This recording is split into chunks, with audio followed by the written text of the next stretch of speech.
یا ایھا الذین آمنوا، اے لوگو جو ایمان لائے ہو، ما لکم کیا ہے تم کو، اذا جب قیلا کہا جاتا ہے، لکم واسطے تمہارے یا تمہیں، انفرو نکلو، فی سبیل اللہ اللہ کے راستے میں، اثاقلتم الی الارض تو بوجھ سے جھک گئے تم زمین کی طرف، اردیتم کیا راضی ہو گئے تم، بالحیات الدنیا دنیا کی زندگی پر، من الآخرتی آخرت سے یعنی آخرت کو چھوڑ کر، فما متاع الحیات الدنیا تو نہیں دنیا کی زندگی کا سامان، فی الآخرتی آخرت میں، الا قلیل مگر بہت تھوڑا۔ جیسے کہ پیچھے آپ پڑھ چکے ہیں کہ آیت نمبر 1 سے 37 تک جن کے آغاز میں اعلان برات تھا وہ ایک موقع پر نازل ہوئی، اور آیت 38 سے آگے بہت سی آیات غزوہ تبوک کے بارے میں نازل ہوئی۔ اس سے پہلے کہ ہم ان آیات کو سمجھیں، ہم اسوہ حسنہ سے غزوہ تبوک کے بارے میں پڑھتے ہیں۔ سورت کی تمہید اور آغاز میں آپ کو بتایا گیا تھا کہ غزوہ تبوک وہ آخری غزوہ ہے جس میں نبی صلی اللہ علیہ وسلم شریک ہوئے، اور جس میں سب سے زیادہ تعداد میں مسلمان شریک ہوئے۔ غزوہ بدر پہلا غزوہ اور غزوہ تبوک آخری غزوہ۔ بدر میں 313 لوگ تھے اور تبوک میں 30,000 لوگ تھے۔ اسوہ حسنہ پیج 170 170 صفحہ۔ نبی صلی اللہ علیہ وسلم جب حنین سے واپس آئے تو آپ کو اطلاع ملی کہ رومیوں کی طرف سے جنگ کا خطرہ ہے اور وہ مسلمانوں کے مقابلے میں آ رہے ہیں۔ رجب 9 ہجری میں یہ جنگ واقع ہوئی۔ سبب یہ ہوا کہ رسول اللہ صلی اللہ علیہ وسلم کو اطلاع ملی کہ رومیوں نے شام میں فوجیں جمع کی ہیں۔ ہرقل شاہ روم نے سال بھر کی رسد دے کر ایک لشکر تیار کیا ہے، یعنی ایسا لشکر ہے جس کے پاس سال بھر کا کھانا اور ضروریات کی چیزیں ہیں۔ حدود عرب کے عربی قبیلے لخم، جذام، عاملہ اور غسان ان کے ساتھ ہو گئے ہیں، اور مقدمت الجیش یلغار کر کے بلقاء تک پہنچ گیا ہے۔ یہ زمانہ سخت تنگی اور قحط کا تھا، فصلیں پک کر تیار تھیں اور شدید گرمی کا موسم تھا، اور اس سے پہلے مسلمان فتح مکہ اور غزوہ حنین اور طائف کے سفر سے ایک طرح سے تھک چکے تھے یا اس میں مسلسل مصروف تھے کہ واپس آتے ہی ایک اور خبر ملی۔ حضرت صلی اللہ علیہ وسلم نے مالداروں کو راہ خدا میں خرچ کرنے کا حکم دیا۔ انہوں نے تعمیل کی۔ حضرت عثمان رضی اللہ تعالیٰ عنہ نے سب سے زیادہ حصہ لیا، یعنی مقدار میں ان کا سامان سب سے زیادہ تھا۔ آپ کا دستور تھا کہ جنگ کے موقعوں پر کبھی ظاہر نہ کرتے کہ کہاں کا ارادہ ہے، لیکن تبوک کے موقع پہ صاف صاف اعلان کر دیا کہ رومیوں سے جنگ درپیش ہے، کیونکہ مسافت دراز تھی اور زمانہ قحط کا تھا۔ جد بن قیس سے فرمایا، اے جد، کیا اس سال رومیوں سے نبرد آزمائی کے لیے چلو گے؟ اس نے ہیلہ سازی کی، یا رسول اللہ، کیا آپ مجھے آزمائش سے معاف نہ رکھیں گے؟ سب لوگ جانتے ہیں کہ مجھے عورتوں سے نہایت رغبت ہے، میں ڈرتا ہوں کہ رومی عورتوں کو دیکھ کے بے اختیار نہ ہو جاؤں۔ آپ نے منہ پھیر لیا اور فرمایا، اچھا نہ جاؤ۔ اس پر یہ آیت اتری، وَمِنْهُمْ مَنْ يَقُولُ ذَلِّي وَلَا تَفْتِنِّي۔ منافقوں نے ہمتیں پست کرنا شروع کر دی، کہنے لگے اس گرمی میں نہ جاؤ، یعنی خود تو نہیں نکلنا تھا، جو جانے والے تھے ان کو بھی روکنے لگے۔ وَقَالُوا لَا تَنْفِرُوا فِي الْحَرِّ قُلْ نَارُ جَهَنَّمَ أَشَدُّ حَرًّا لَوْ كَانُوا يَفْقَهُونَ۔ اس موقع پر اشعریوں نے، ابو موسیٰ اشعری کا قبیلہ، انہوں نے ابو موسیٰ کو بھیجا کہ حضرت صلی اللہ علیہ وسلم سے سواریاں مانگے۔ آپ اس وقت ناراض تھے، غصہ سے فرمانے لگے، واللہ میں تمہیں ہرگز سواری نہ دوں گا، اور پھر میرے پاس سواری ہے بھی نہیں۔ اس کے بعد ہی کچھ اونٹ آ گئے، آپ کا غصہ فرو ہو گیا اور انہیں واپس بلا کر اونٹ عطا کر دیے۔ ساتھ ہی فرمایا، میں نے تمہیں سواری نہیں دی، لیکن وہ خدا ہے جس نے یہ اونٹ بھیج دیے ہیں۔ میں جب قسم کھاؤں گا اور پھر دیکھوں گا کہ اس کے خلاف عمل کرنا بہتر ہے تو قسم توڑ کے کفارہ ادا کر دوں گا۔ اس موقع پر ایک رات عیلہ بن زید نے نماز پڑھی اور رو کر دعا کی، خداوند، تو نے جہاد کا حکم دیا، لیکن مجھے اتنا نہیں دیا کہ تیرے رسول کا ساتھ دے سکوں، اور نہ اپنے رسول کو اتنا دیا کہ مجھے ساتھ لے جا سکے۔ خداوندہ، اگر میں جہاد کے ناقابل ہوں تو میں ہر وہ تکلیف تیری راہ میں معاف کرتا ہوں جو کسی مسلمان کے ہاتھ سے مجھے پہنچی، یعنی میں سب اور لوگوں کے قصور معاف کرتا ہوں، جان کی ہو یا مال کی یا آبرو کی۔ اس کے لیے آتا ہے تصدقت بعرضی، میں نے اپنی عرض یعنی اپنی عزت و آبرو ہر چیز صدقہ کر دی، یعنی سب ایسے لوگوں کو جنہوں نے مجھے کبھی کوئی تکلیف پہنچائی ان کو معاف کر دیا۔ اس پر حضرت صلی اللہ علیہ وسلم نے فرمایا کہ تیری یہ دعا بطور زکوٰۃ مقبول لکھ لی گئی۔ یعنی ان کے پاس جب مال صدقہ کرنے کو نہیں ہوتا تھا تو کچھ اور صدقہ کرنے کا سوچتے، اور ظاہر ہے کہ لن تنالوا البر حتی تنفقوا مما تحبون، کہ تم نیکی کو پا نہیں سکتے جب تک کہ اپنی پسندیدہ چیز خرچ نہ کرو، اور انسان کے لیے سب سے پسندیدہ چیز خود اس کی اپنی ذات ہے، اور اپنی عزت اور اپنا نام اور اپنی آبرو۔ اسی لیے آپ نے عام طور پر لوگوں کو دیکھا ہوگا کہ اگر کبھی کسی سے تھوڑی سی بات بھی ایسی ہو وہ اپنے خلاف محسوس کرے تو عموماً لوگ فوراً صفائی پیش کرنے لگتے ہیں، فوراً اپنے اوپر سے بات اتارنے لگتے ہیں، فوراً تعویل دلیل، تاکہ ہمارے اوپر کوئی بات نہ آئے۔ تو یہ ایک بہت بڑی بات ہوتی ہے کہ کوئی شخص اپنے اوپر آنے والی باتوں، الزامات اور تکلیفوں ہر چیز کو معاف کر دے اور اس کو درگزر کر دے۔ جب تبوک پہنچے تو ایلا کا سردار حاضر ہوا، صلح کی درخواست پیش کی اور جزیہ ادا کیا۔ آپ نے اسے ایک تحریر لکھ دی جس کا مضمون یہ تھا کہ یہ تحریر یوحنا بن رویا اور اس کی قوم اہل ایلا کے لیے خدا اور خدا کے رسول محمد صلی اللہ علیہ وسلم نبی کی طرف سے امان ہے۔ اہل ایلا اور ان کے ساتھی شامیوں، یمنیوں، اہل بحرین کے لیے خشکی اور تری میں پناہ ہے۔ ان کی کشتیاں اور ان کے قافلے اللہ اور محمد صلی اللہ علیہ وسلم نبی کی پناہ میں ہیں۔ اگر ان کا کوئی آدمی خلاف معاہدہ کوئی کام کرے گا تو اس کا مال اس کی جان کو بچا نہ سکے گا، بلکہ ہر کس و ناقص کے لیے مباح ہوگی۔ ان کے لیے جائز نہیں کہ خشکی یا تری میں کوئی راستہ یا جگہ کام میں آنے سے روکیں۔ حضرت صلی اللہ علیہ وسلم نے تبوک میں ایک عظیم الشان خطبہ دیا اور اس میں آپ نے فرمایا نہیں سب لوگ جنگ کے لیے جمع تھے لیکن آپ ان کی تعلیم و تربیت کا انتظام فرما رہے تھے۔ اما بعد، سب سے سچی بات اللہ کی کتاب ہے، سب سے بڑا سہارا تقویٰ ہے، سب سے اچھی ملت ملت ابراہیمی ہے، سب سے بہتر سنت سنت محمدی ہے، سب سے اچھی بات ذکر الہی ہے، سب سے عمدہ داستان قرآن ہے، سب سے اچھے کام عزیمت کے کام ہے۔ ایک ہوتے ہیں رخصت کے کام اور ایک ہوتے ہیں عزیمت کے۔ عزیمت یعنی ہمت والے کام، انسان آسان پہلو نہیں بلکہ وہ پہلو اختیار کرے جس میں کچھ فائدہ ہو، یعنی صرف رخصتوں سے فائدہ نہ اٹھائے۔ سب سے برے کام بدعت کے کام ہیں، سب سے بہتر راستہ انبیاء کا راستہ ہے، سب سے زیادہ معزز موت شہادت کی موت ہے، بدترین اندھا پن ہدایت کے بعد گمراہی ہے، سب سے اچھا کام وہ ہے جو نفع پہنچائے، سب سے اچھی راہ وہ ہے جس کی پیروی کی جائے، بدترین تاریکی دل کی تاریکی ہے، دینے والا ہاتھ لینے والے ہاتھ سے بہتر ہے، جو چیز کم مگر ضرورت بھر کی ہو اس سے کہیں بہتر ہے جو زیادہ ہو مگر غفلت میں ڈالے۔ یعنی اگر انسان کے پاس بس اتنا مال ہے کہ جس سے اس کی ضروریات پوری ہو جائیں تو زیادہ اچھا بنسبت زیادہ مال کے کہ جو انسان کو آخرت کی اور رب کی یاد بھلا دے۔ بدترین توبہ موت کے وقت کی توبہ ہے، بدترین ندامت قیامت کے دن کی ندامت ہے۔ بہت لوگ ہیں جو پشت پھیر کے جمعے کا استقبال کرتے ہیں، یعنی اذان ہو رہی ہوتی ہے، نماز کا وقت ہوتا ہے اور وہ مسجدوں سے دور جا رہے ہوتے ہیں۔ بہت لوگ ہیں جو خدا کو کبھی یاد نہیں کرتے۔ سب سے بڑی خطا جھوٹی زبان ہے، سب سے بڑی دولت دل کی دولت ہے، سب سے بہتر توشہ تقویٰ ہے، سب سے بڑی دانائی خشیت الہی ہے، اللہ کا ڈر ہے۔ دل میں راسخ ہونے والی سب سے اچھی چیز یقین ہے، شک کفر کی ایک شاخ ہے، یعنی دین کے معاملے میں اللہ رسول کی بات میں شک کرنا۔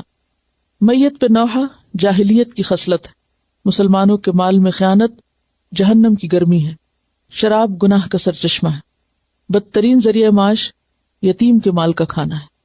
خوش نصیب وہ ہے جو دوسروں سے نصیحت حاصل کرے، یعنی کسی اور پہ آنے والی مصیبت کو اپنے لیے عبرت کی چیز سمجھے۔ عمل کا مدار اس کے خاتمے پر ہے، انما الاعمال بخواتیمہا۔ بدترین خواب جھوٹا خواب ہے جو انسان گڑھ کے کسی کو بتائے کہ میں نے یہ دیکھا حالانکہ اس نے دیکھا نہ ہو۔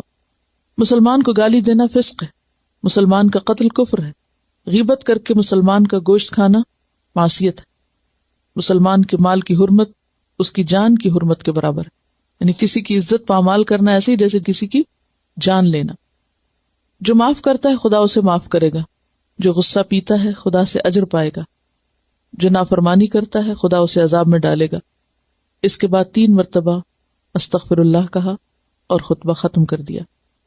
تبوک سے واپسی پر بعض منافقوں نے سازش کی کہ راستے میں رسول اللہ صلی اللہ علیہ وسلم کو گھاٹی میں کہیں گرا دیں۔ مگر اللہ تعالیٰ نے اپنے رسول کو ان کے مکر سے آگاہ کر دیا اور آپ دوسرے راستے سے نکل گئے۔ اسی کے بارے میں آتا ہے وَهَمُّوا بِمَا لَمْ يَنَالُوا۔ اس سازش کا سرغنہ ابو عامر تھا جسے راہب بھی کہتے تھے۔ مسجد زرار بھی اسی کے اشارے سے بنی تھی۔ حضرت ابن عباس کی روایت ہے کہ ابو عامر نے منافقوں سے کہا اپنے لیے ایک الگ مسجد بناؤ، جہاں تک آدمی اور ہتھیار ہو سکے جمع کر لو، میں قیصر روم کے پاس جا کر ایک عظیم لشکر لاؤں گا اور محمد کو ماں ان کے اصحاب کے نکال باہر کروں گا۔ چنانچہ جب مسجد تیار ہو گئی تو یہ منافق نبی صلی اللہ علیہ وسلم کی خدمت میں حاضر ہوئے کہ ہم مسجد بنا چکے، آپ اس میں چل کر نماز پڑھیے تاکہ برکت کا باعث ہو۔ اس وقت اللہ تعالیٰ نے فرمایا لا تقم فیہ ابدا لمسجد نسس علی التقوی من اول یوم احق ان تقوم فیہ۔ مسجد زرار والوں نے یہی درخواست اس وقت بھی کی تھی جب آپ تبوک کے لیے تیاریاں کر رہے تھے۔ چنانچہ کہا یا رسول اللہ، ہم نے بیماروں، حاجت مندوں اور ضرورت کے وقتوں کے لیے ایک مسجد بنانے کا ارادہ کیا، کیا اچھا اگر آپ 2 رکعت پڑھ کر اسے متبرک کر دیں، یعنی افتتاح کر دیں۔ اس وقت آپ نے جواب دیا کہ سفر درپیش ہے، بابر رکاب ہو رہا ہوں، یعنی سواری کے لیے تیار ہوں، عدیم الفرصت ہوں، یعنی فرصت نہیں، عدیم عدم سے یعنی نہیں ہے، واپس آؤں تو یاد دلانا، انشاءاللہ تمہاری مسجد میں نماز پڑھ دوں گا۔ لیکن واپسی پر مدینہ پہنچنے سے پہلے ہی اللہ تعالیٰ نے بذریعہ وحی اس کی حقیقت کھول دی۔ آپ نے مالک بن دخشم اور مان بن عدی الجلانی کو بھیجا کہ اس مسجد کو جا کے گرا دو اور جلا دو۔ انہوں نے ایسا ہی کیا اور مسجد والے ادھر ادھر چل دیے۔ اسی کے بارے میں پھر آپ پڑھیں گے والذین اتخذوا مسجدا ضرارا وکفرا وتفریقا بین المؤمنین وارصادا لمن حارب اللہ ورسولہ من قبل ولیحلفن ان اردنا الا الحسنى واللہ یشہد انہم لکاذبون۔ تبوک سے رسول اللہ صلی اللہ علیہ وسلم کامیاب واپس لوٹے، سفر لمبا تھا، خطرے بے شمار تھے۔ چنانچہ جب مدینہ کے قریب پہنچے اور شہر میں خوشخبری پہنچی تو لوگوں کی مسرت بے اندازہ تھی۔ ہر قسم کے آدمی، مرد، عورتیں، بوڑھے، بچے، لڑکیاں، لڑکے سب استقبال کے لیے باہر نکل آئے۔ مدینہ کی لڑکیوں نے نشار کے شور میں رسول اللہ صلی اللہ علیہ وسلم کا استقبال کیا۔ طلع البدر علینا من ثنیات الوداع وجب الشکر علینا ما دعا للہ داعی۔ مدینہ میں آپ کا داخلہ ماہ رمضان میں ہوا۔ سب سے پہلے مسجد میں تشریف لائے، 2 رکعت نماز ادا کی، پھر لوگوں سے ملنے جلنے بیٹھ گئے۔ جو لوگ اس مہم میں ساتھ نہیں گئے تھے آ کر معذرت کرنے لگے، قسمیں کھانے لگے۔ آپ نے سب کے عذر قبول کر لیے، کسی کو بھی اسلام سے خارج نہ کیا، لوگوں کے ظاہر پر معاملہ کیا، دلوں کا معاملہ علام الغیوب کے حوالے کر دیا۔ ان لوگوں کی تعداد 80 سے کچھ زیادہ تھی کہ جو منافق تھے اور نہ نکلے، لیکن جو سچے اہل مومن تھے ان کی 4 قسمیں تھی۔ کچھ ایسے تھے کہ جنہوں نے پکار سنتے ہی لبیک کہا، فوراً تیار ہو گئے، جان مال سے حاضر ہو گئے۔ دوسرے وہ تھے جو تھوڑی دیر کے لیے ہچکچائے لیکن پھر تیار ہو گئے۔ تیسرے وہ تھے جنہیں کسی عذر نے روک لیا تھا، بیماری، مجبوری، سواری نہیں تھی، جا ہی نہیں سکتے تھے۔ اور چوتھے وہ تھے جو صرف سستی کے مارے رک گئے تھے پیچھے، یعنی کوئی خاص وجہ نہیں تھی، نہ کوئی مجبوری، عذر، بیماری تھی اور نہ ہی کوئی اور چیز، صرف آج کل کرتے کرتے پیچھے رہ گئے۔ اور جب نبی صلی اللہ علیہ وسلم تبوک سے واپس آئے تو انہوں نے آ کر سچ بول دیا اور اپنے آپ کو سزا کے لیے پیش کیا اور توبہ کر لی، اور بالآخر 50 دن کے بعد ان کی توبہ قبول ہو گئی۔ یہ سارے واقعات انشاءاللہ آپ پڑھیں گے۔ خلاصہ آپ کے سامنے اس لیے رکھا ہے تاکہ جب آپ آیات پڑھیں تو آپ کے ذہن میں ان کی صحیح پلیسمنٹ ہو سکے کہ کس موقع کی۔ جیسے کہ پہلے میں نے عرض کیا کہ کچھ لوگ ایسے تھے کہ جنہوں نے بغیر کسی ہچکچاہٹ کے فوراً لبیک کہا۔ کچھ ایسے تھے کہ جو تھوڑی دیر ہچکچائے کہ اچھا اتنی دور جانا ہوگا۔ ہیں یہ سچے مخلص مسلمان، لیکن انسان ہیں، انسانی کمزوریاں ہوتی ہیں۔ انہی کے بارے میں یہ آیت ہے، یا ایھا الذین آمنوا، اے لوگو جو ایمان لائے ہو، ما لکم، کیا ہے تم کو، کیا ہوا تمہیں، اذا قیل لکم، جب تم سے کہا گیا، انفروا فی سبیل اللہ، اللہ کے راستے میں نکلو۔ انفروا کا لفظ جو ہے نفر سے ہے، نون فیرے اس کا روٹ ہے۔ نفر کا معنی ہوتا ہے منتشر ہونا، نکلنا، کوچ کرنا، اور نفر الا کا مطلب ہوتا ہے کسی چیز کی طرف دوڑ کے جانا، شوق سے جانا، اور نفر عن کا مطلب ہوتا ہے کسی چیز کی طرف جانے سے رک جانا۔ تو یہاں کیا ہے، انفروا فی، یعنی کسی خاص مقصد کے لیے نکلنا۔ انفروا فی سبیل اللہ، اللہ کے راستے میں نکلو، کوچ کرو۔ اور نکلو سے مراد یہاں یعنی جنگ کے لیے نکلو۔ اور کون سی جنگ؟ جنگ تبوک کے لیے. جب تمہیں جنگ تبوک کی طرف نکلنے کو کہا گیا تو یہ تمہارا کیا رویہ تھا؟ اثاقلتم الی الارض، تم بوجھل ہو گئے زمین کی طرف، یعنی تم زمین سے لگ گئے، تمہارے قدم وہیں رک گئے، فوراً کیوں نہ نکلے. اثاقلتم کا روٹ فے قاف لام ہے، ثقل، ثقل بوجھ کو کہتے ہیں، اور تثاقل کہتے ہیں کسی چیز کے بوجھ کو محسوس کرنا. اثاقلتم، تم بوجھ سے جھک گئے یعنی بوجھ بن گئے، الی الارض، زمین کی طرف، یعنی تم نکلے نہیں. نفرہ کا کیا معنی ہے؟ نکلنا. اور نکلنے کا پھر اپوزٹ کیا ہے؟ زمین پر ہی بیٹھ رہنا، جم جانا، نہ اٹھنا. یعنی تمہارے قدم رک کیوں گئے؟ اردیتم بالحیات الدنیا، کیا تم دنیا کی زندگی پہ راضی ہو گئے؟ تم نے دنیا کی زندگی پسند کر لی؟ من الآخرت، آخرت سے، یعنی آخرت چھوڑ کے. کس چیز نے روکا تمہیں؟ فما متاع الحیات الدنیا، تو نہیں دنیا کی زندگی کا سامان، دنیا کی لذتیں، فی الآخرت، آخرت میں، الا قلیل، مگر بہت تھوڑی، حقیر. یعنی قیامت کے دن جنت کو جب تم پاؤ گے تو اس کے کمپیریزن میں، اس کے مقابلے میں دنیا کی زندگی اپنی مدت کے اعتبار سے اور اپنے ساز و سامان کی قلت اور حقارت کے اعتبار سے کچھ بھی مقابلہ نہیں رکھتی آخرت کے مقابلے میں. اور یہ ایک بہت بڑی حقیقت ہے، لیکن جتنی بڑی یہ حقیقت ہے اتنا ہی اس کو کم لوگ سمجھتے ہیں. انسانی کمزوری کیا ہے؟ ظاہر پرستی. جو چیز سامنے ہو، جو چیز فوراً ملے، اس کی طرف لپکنا. حقیقی فائدے عموماً لوگوں کی نظر سے اوجھل رہتے ہیں، اور حقیقی فائدہ دراصل آخرت کا فائدہ ہے. انسان دنیا میں کتنے بھی بڑے مقام پہ پہنچ جائے، لیکن بالآخر اس کو یہ دنیا چھوڑنی. اگر انسان کو اس دنیا میں ہر وہ چیز مل جائے جس کی اس کو خواہش اور تمنا ہے، تو بھی وہ خود یہاں ہمیشہ نہیں رہے گا. دنیا کی زندگی اور مدت اور مہلت اور دنیا کا مال و متاع حقیقت میں بہت تھوڑا ہے. عبدالعزیز بن مروان عمر بن عبدالعزیز کے والد تھے. عبدالعزیز بن مروان نے انتقال سے پہلے اپنا کفن منگوایا، یعنی انہیں پتہ چل گیا کہ اب میں زندہ نہیں رہ سکتا، اور کفن دیکھ کے فرمایا بس میرا تو دنیا سے یہی حصہ تھا، صرف اتنی سی دنیا ساتھ لے کے جا رہا ہوں. پھر منہ موڑ کر رونے لگ گئے اور کہا ہائے دنیا، تیرا بہت زیادہ بھی کم ہے اور تیرا کم تو بہت ہی کم ہے، افسوس ہم دھوکے میں رہے. اگر سوچیں ہم تو مرتے وقت واقعی یہ کفن کے کپڑے کے سوا کوئی بھی چیز ساتھ نہیں جاتی، جو کچھ ہاتھوں پاؤں میں ہوتا ہے وہ سب اتار لیا جاتا ہے، اور اگر کوئی رکھ بھی دے تو اس کا فائدہ بھی کچھ نہیں. تو ایک سفید کپڑا ہے جو انسان کو پہن کے جانا ہے، لیکن کیا کچھ ہم نے اکٹھا کر رکھا اور سمیٹ رکھا ہے، اور کس کس چیز کے پیچھے بھاگ رہے ہیں، اور کس کس چیز کو منزل بنا رکھا ہے، اور کس چیز کی محبت میں کھوئے ہوئے ہیں.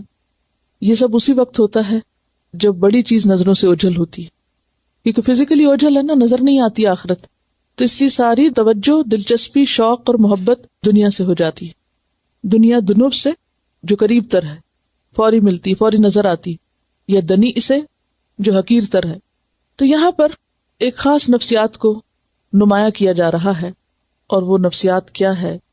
انسان کی کمزوری جو دنیا کی محبت کی شکل میں اس کے اندر گھر کر کے بیٹھی ہوئی ہے. یعنی ایک خاص انسانی کمزوری کو یہاں نمایاں کیا جا رہا ہے. اب دیکھیں کہ اسلام سے تعلق دو درجوں کا ہوتا ہے.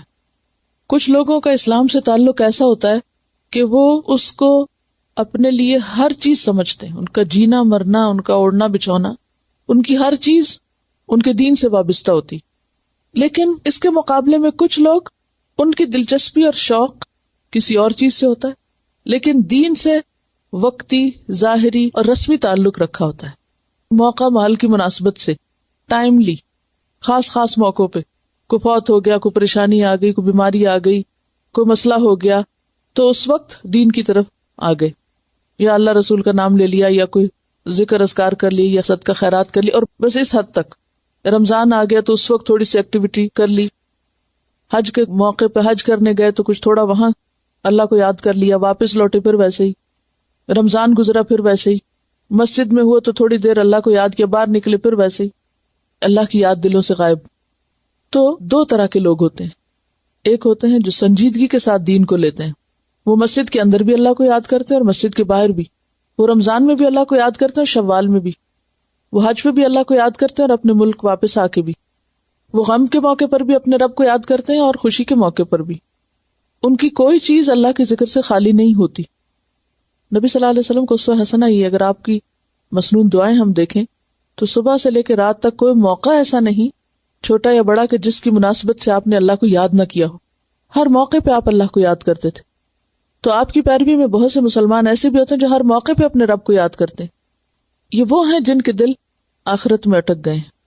انبیاء علیہ السلام کی تعریف کرتے ہوئے اللہ تعالیٰ قرآن پاک میں فرماتے ہیں کہ انا اخلصناہم بخالصۃ ذکر الدار، ہم نے ان کو ایک خاص چیز کے ساتھ چن لیا تھا، خالص کر لیا تھا، اور وہ کیا تھا؟ آخرت کے گھر کی یاد. اب یہ جو آخرت کے گھر کی یاد ہے، جب انسان کے دل میں حقیقی معنوں میں آتی ہے تو دنیا اس کو حقیر لگنے لگتی. دنیا کی محبت اس کے اندر ٹھہرتی نہیں، کیونکہ اس کے اندر ایک اور بڑی چیز کی محبت گھر کر چکی ہوتی. لیکن جب تک وہ آخرت کی محبت انسان کے دل میں ہوتی نہیں تو انسان دنیا کی اٹریکشن سے اور دنیا کی طرف جھکنے اور مائل ہونے اور اسی کے لیے جینے اور مرنے سے باہر نہیں نکل سکتا. ہم میں سے ہر ایک کو اپنا اپنا جائزہ لینا چاہیے کہ دن میں آخرت کی یاد کتنی دفعہ آتی ہے اور دنیا کی یاد کتنی دفعہ آتی ہے. جب بھی نیکی کا کوئی موقع آتا ہے تو اس وقت ہمارے دلوں کا حال کیا ہوتا ہے. آج جب رات میں اٹھی تو میں نے دیکھا کہ کافی موسم تبدیل ہو چکا ہے، کہ ہر چیز سفید ہو چکی تھی. تو کھڑکی سے باہر جھانک کے پہلا خیال میرے دل میں یہ آیا کہ آج کلاس ہو سکے گی یا نہیں، آج لوگ کیسے پہنچیں گے. پھر مجھے یہ خیال آیا کہ جن کے دل میں جذبہ ہوگا وہ ہر حال میں پہنچیں گے انشاءاللہ. وہ ہلکے ہوں یا بوجھل، وہ پہنچیں گے. اللہ یہ کہ واقعی حقیقی عذر اور مجبوری، جیسے میں نے 4 قسم کے لوگ بتائے نا، اس وقت بھی مدینہ میں 4 طرح کے لوگ تھے. ایک وہ جو ہر حال میں تیار ہے کچھ بھی ہو جائے. دوسرے وہ کہ جن کے تھوڑی دیر کے لیے دل میں خوف آیا اور پھر نکل گیا، آس پاس دیکھ کے ہاں ٹھیک ہے میرے خیال ہے کچھ کلیئر ہو ہی رہا ہے، جا سکتے ہیں آج. تیسرے وہ جو حقیقی مجبور ہیں، چلنے کی مجبوری ہے، گاڑی نہیں ہے یا کوئی بیماری ہے یا کوئی اور حقیقی تکلیف ہے، وہ بھی وہاں مدینہ میں موجود تھے. یہ دونوں طرح کا ذکر آپ نے پڑھا. چوتھے وہ جنہیں کوئی چیز نہیں روکتی سوائے سستی کے، تو اندر کی کمزوری اور کچھ بھی نہیں.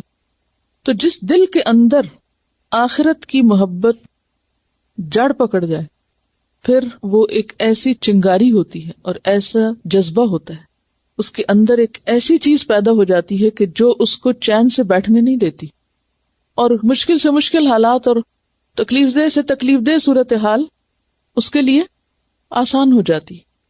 ہم میں سے ہر ایک کو اپنا مقام تلاش کرنا چاہیے، اور یہ جو ہمارے راستے کی رکاوٹیں ہیں تھوڑی بہت، یہ تو اس کے مقابلے میں کچھ بھی نہیں.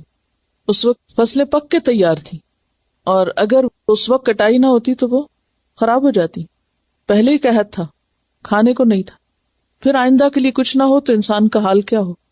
ہم سب الحمدللہ اٹھتے ہیں، گھروں میں سب کچھ موجود ہوتا ہے، کوئی بھوک نہیں، کوئی فکر نہیں، کوئی پریشانی نہیں کہ آج کیا کھائیں گے. پھر اس کے بعد نکلنے کے لیے سواریاں موجود ہیں. وہاں کیا حال تھا کہ سواریاں نہیں تھی. پھر یہ کہ فاصلے اتنے کوئی نہیں ہیں. وہاں حال یہ ہے کہ تقریباً 700 کلومیٹر تھا مدینہ سے، اور اونٹوں کے اوپر، جو سر کے اوپر دھوپ پڑ رہی ہو. اور پھر اونٹ کی سواری کبھی آپ نے اگر کی ہو، صرف 15 منٹ اونٹ پہ بیٹھ کے مجھے بتائیں آپ. کبھی لوگ شوقے بھی بیٹھ جاتے ہیں نا، کراچی کے جو لوگ ہیں وہ کلفٹن پہ کبھی نہ کبھی بیٹھے ہی ہوں گے. چڑھ تو بیٹھتا انسان، پھر کہتا ہے کہ ابھی اتر جاؤں، کیونکہ چڑھنا بھی خطرناک ہے اور اترنا اس سے خطرناک ہے. جوڑ جوڑ ہل جاتا ہے. وہ جتنا آگے پیچھے ہو کے چلتا ہے پل بھر چین نہیں ہوتا. آپ تو ایسی گاڑی میں سوار ہوتے ہیں اور سڑکیں ایسی ہیں کہ جن میں اوپر نیچے ہونے کا بھی کوئی مسئلہ نہیں. تو ایسے میں آپ دیکھیے کہ یہ وہ لوگ تھے کہ جنہیں پکارا گیا تو فوراً نکل آئے، اور کچھ ایسے تھے جو سوچنے لگ گئے اچھا وہ فلاں چیز کا کیا ہوگا، فلاں کا کیا ہوگا. ان کو ابھارا گیا، اردیتم بالحیات الدنیا، دنیا کی زندگی کے سامان، آخرت کو چھوڑ کے. یہ سفر آخرت کے لیے، تمہاری آخرت بنانے کے لیے، اور اس کے مقابلے میں تم دنیا کے کام اور دنیا کے سامان اور دنیا کی زندگی کی رونق وہ تمہیں پکڑ رہی ہے. یاد رکھو فما متاع الحیات الدنیا فی الآخرۃ الا قلیل، آخرت کے مقابلے میں دنیا کا یہ سارا سامان بہت ہی تھوڑا نکلے گا. بار بار مجھے اچھا لگتا ہے سنو کو دیکھنا، رات کو بھی تو پتہ نہیں کتنی دفعہ میں نے اس کو دیکھا. تو میں کھڑکی سے جھانک کے دیکھا تو بالکل ہمارے ساتھ والے ہمسایہ نے اپنا گراج کا رستہ اور پوری گاڑی صاف کی ہوئی تھی، اور یہ 5 o'clock in the morning. تو میں نے کہا کہ اگر یہ 5 بجے سویرے اپنی گاڑی باہر صاف کر سکتے ہیں کام پہ جانے کے لیے، دنیا کے لیے، تو ہمارے دل میں خیال بھی کیوں آئے کہ ہم اللہ کے راستے میں نہیں نکل سکتے. بات ساری شوق اور جذبے کی ہے. جب جذبہ ہوتا ہے تو انسان کو ساری تکلیفیں بھول جاتی ہیں، جب کچھ پانے کا خیال ہوتا ہے نا. لیکن جو کچھ اللہ کے راستے میں کوشش کرنے سے ملتا ہے وہ دنیا میں نظر نہیں آتا، اس لیے ہمارے جذبے مان پڑ جاتے ہیں.